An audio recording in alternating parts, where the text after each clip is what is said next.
ମାଣବସା ଗୁରୁବାର ଓଷା ହବ ମାନେ ତ ପୂର୍ବ ଦିନରୁ ବହୁତ ସାରା କାମ ଥାଏ। ତ ସେମିତି କି ମୋର ଏଇଟା ପୂର୍ବ ଦିନର ଭିଡ଼ିଓ ଥିଲା, ମାନେ ବୁଧବାରର ଘର ପୋଛା ହେଇକା ମାରି ଦେଇକିନି ସବୁ କାମ ସରେଇକି ଶୋଇବାକୁ ପଳେଇଥିଲି। ତ ଉଠି ପଡ଼ିଥିଲି 4:30ରୁ।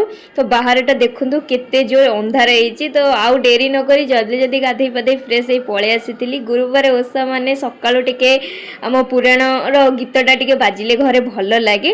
ଆଉ ମୁଁ ପୂର୍ବ ଦିନ ରାତିରେ ଆଉ ମୋତେ ଟାଇମ୍ ହେଇନଥିଲା ଚିତା ପକାଇବା ପାଇଁ, ସେଥିପାଇଁ ମୁଁ ଗୁରୁବାର ଦିନ ପୁରା ଭୋରୁ ଉଠିକି ହିଁ ଚିତା ପକାଇ ଦେଇଥିଲି। ସେଥିରେ ସିନ୍ଦୁର ଆଉ ଟିକେ ଫୁଲ ହେଇକା ପାଦରେ, ମାଆଙ୍କ ପାଦରେ ଦେଇ ଦେଇଥିଲି।